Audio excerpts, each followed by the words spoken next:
قبلا چی ادعا کرده بودی؟ ادعای پیامبری. دیگه اگه ادعا دیگه هم بین مردم مشهوره که دیگه ادعایی هم بکرده بودی. از پیامبری بالاتر کنه که چی؟ نه از او پایین‌تر هم یک ادعا دیگه یک سال پیش کرده بودی. مهدی آخر زمان.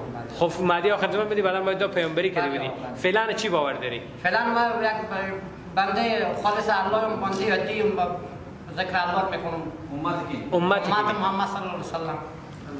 خب کلمه خوب بگو. بسم الله الرحمن الرحیم. لا اله الا الله محمد رسول الله. اشهد ان لا اله الا الله وحده لا شریک له و اشهد ان محمدا عبده و رسوله. چی انگیزه باعث شد که تو همین چیزی بگی؟ فقط از اون شبقت من حرکت داد، من خود به برداشت من شد. ها این برداشت تو اشتباه بود یا صحیح بود؟ برداشت اشتباه بود. توبه کردی یا نه؟ بله. بگو خودت به زبان خود بگو که توبه کردی یا نه؟ بله توبه کردم. بگو که توبه کردم، اشتباه کردم، غلط بود. بگو ادعا تو باطل بود یا نه؟ باطل بوده. بله. آیا از این به بعد از طرف تو چنین توقعی میره که باز که ادعا دروغ شما حرکت شاید ما دیگه و به حضور علما بگو که تعهد میکنی که دیگه چنین اشتباه تکرار نمیکنی؟ ان شاء الله که دیگه نمیکنم. بگو کلمه بلند بگو. بسم الله الرحمن الرحیم. لا اله الا الله محمد رسول الله. اشهد ان لا اله الا الله وحده لا شریک له و اشهد ان محمدا عبده و رسوله. در برابر امت اسلامی که یقدر از صحبت‌ها بعد و ناروای تو آزار دیدن، ما معذرت چی خواهش؟ معذرت خواهی میکنیم، ما رو عفو کنن بعدی. هر کردم که تشویش و عدم پیدا شد. فتوای اجماع جهان اسلام بر اینه که تو مرتد شدی، از دین اسلام بیرون شدی، واجب القتل. بله. حتی قابل توبه هم نمیشه و تو باید کشته میشی، تا بعد زنده نمیمونی. اما از اونجا که روایات وجود داره تا سه که تو مثلا بعضی روانی بودن تو هم استثنائه.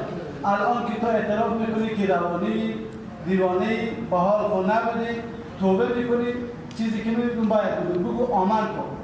بگو آمن کن.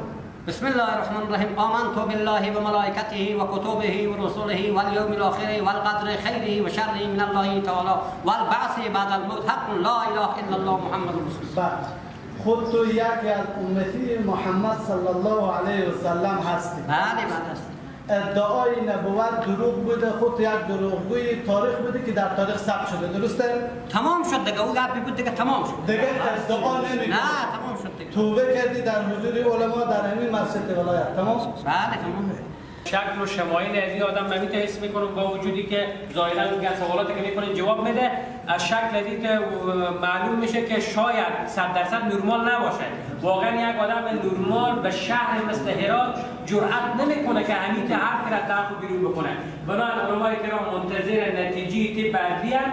در صورتی که طب عدلی هر نظر داد به اساس از او علما هر فتوایی که دادن، خود مسئولین نظام ریاست ارشاد حج اوقاف آماده اند که او تصمیم علما رو به معیار دین مقدس اسلام اجرا کنند. درسته؟ تعهد میکنی که دیگه هیچ اشتباهی از در زمین سر نزنه؟ یا همین همه لازم کردن تو ما سال خود کردم ما دوباره دیگه بشه که استاد اگرام دعا کنم.